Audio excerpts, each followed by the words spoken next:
우리는 보통 친구나 지인을 만나면 같이 밥을 먹거나 커피를 마시며 시간을 보냅니다. 관계를 유지하기 위해 서로 소중한 시간과 돈을 들여 만나는 것입니다. 그런데 만날 때마다 매번 얻어먹기만 하는 친구가 있다면 어떨까요?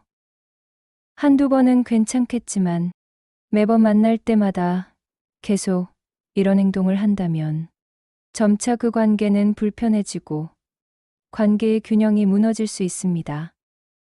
오늘은 매번 얻어먹기만 하는 사람들의 특성과 그런 친구를 대하는 현명한 방법에 대해 이야기해 보려 합니다. 매번 얻어먹기만 하는 사람의 특성.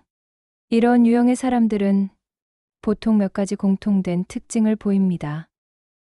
경제적으로 여유가 있음에도 불구하고 습관적으로 얻어먹는다. 진짜 형편이 어려워서가 아니라 단순히 공짜로 얻어먹는 게 편해서 그러는 경우도 많습니다. 본인의 돈은 소중히 여기지만 남의 돈은 소중히 여기지 않는 사람일 수 있습니다. 다음번엔 내가 살게 라는 말을 자주 하지만 실제로 내는 경우는 거의 없습니다. 계산할 때만 되면 대충 얼버무리며 넘어가거나 일부러 계산할 타이밍을 피하려고 합니다. 이런 사람은 남이 베푸는 것을 당연하게 여깁니다. 상대방이 불편해하고 있다는 사실조차 깨닫지 못하는 경우도 많습니다. 더치페이를 하자는 말이 나오면 분위기를 바꾸거나 불편한 기색을 보이며 자리를 피하는 사람도 있습니다. 다음에 꼭 내가 살게 라고 말하지만 그 다음이 좀처럼 오지 않습니다. 이제 이러한 사람들을 어떻게 대해야 할지 알아보겠습니다.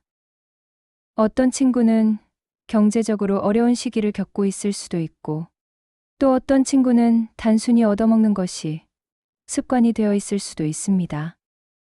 만약 친구가 어려운 시기를 겪고 있다면 무조건적인 비난보다는 따뜻한 이해가 필요할 수도 있습니다. 하지만 매번 같은 패턴이 반복된다면 그것이 단순한 상황이 아니라 습관인지 고민해 볼 필요가 있습니다. 상대의 형편이 정말 어렵다면 부담을 덜어주는 것도 좋겠지만 그것이 지속적인 관계에서 부담이 되어서는 안 됩니다. 상대가 습관적으로 반복적인 패턴을 보인다면 상대방에게 분명하게 이야기해야 합니다. 상대방이 본인의 행동을 인식하지 못할 수도 있기 때문에 균형을 맞추는 것이 중요하다는 것을 알려줄 필요가 있습니다. 하나, 자연스럽게 비용을 나누는 분위기를 조성해 보세요. 이번에는 내가 냈으니까 다음번에는 네가 내는 거 어때? 오늘은 우리 더치페이 하자. 내가 저번에 샀으니까 오늘은 네 차례야. 이번에는 네가 계산하고 다음에는 내가 살게. 이런 식으로 가볍게 말하면 상대도 부담 없이 받아들일 가능성이 높습니다. 또한 더치페이 문화를 당연한 분위기로 만들어 가는 것도 좋은 방법입니다. 친구들과 모임을 가질 때 미리 오늘은 각자 내는 걸로 하자라고 말하면 부담이 줄어듭니다. 둘, 친구의 반응을 살펴보세요. 이야기를 꺼냈을 때 친구가 어떤 반응을 보이는지 주의 깊게 살펴보세요. 기분 나빠하지 않고 다음번엔 자신도 내겠다고 한다면 건강한 관계로 발전할 수 있습니다. 하지만 불편해하거나 회피하려 한다면 그 친구는 당신의 배려를 당연하게 여기고 있었을 가능성이 큽니다. 이럴 때는 한 번 더 차분하게 자신의 생각을 전달하는 것이 중요합니다. 셋, 솔직하게 이야기하세요. 오랜 친구일수록 솔직한 대화가 필요합니다. 얻어먹는 습관이 반복되면 관계에 불균형이 생길 수 있기 때문입니다. 우리 자주 같이 밥 먹는데 가끔은 네가 사줘도 좋을 것 같아. 나는 너랑 같이 있는 게 좋지만 항상 내가 내는 건 좀 불편해. 우리 서로 균형을 맞추자. 이처럼 가볍고 유쾌한 어조로 말하면 친구도 부담스럽지 않게 받아들일 수 있습니다.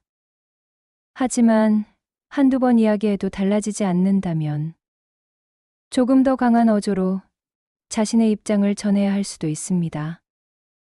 넷, 관계를 다시 생각해보고 거리를 두세요. 친구 관계는 주고받는 균형이 중요합니다. 한쪽이 일방적으로 손해를 보거나 배려가 당연한 듯 여겨지는 관계는 오래가기 어렵습니다. 이 친구와의 관계가 나에게 어떤 의미가 있는가? 나는 이 관계에서 행복한가? 스스로에게 질문을 던져보고 필요하다면 거리를 두는 것도 하나의 방법입니다. 건강한 관계는 서로의 배려에서 시작됩니다. 한쪽이 일방적으로 배려하고 희생하는 관계는 결코 오래 지속될 수 없습니다. 진정한 친구라면 상대를 배려할 줄 알아야 하고 함께 균형을 맞춰 나가야 합니다. 매번 얻어먹기만 하는 친구로 인해 고민하고 있다면 오늘의 방법을 활용해 보세요. 작은 변화가 여러분의 인간관계를 더욱 건강하게 만들어줄 것입니다.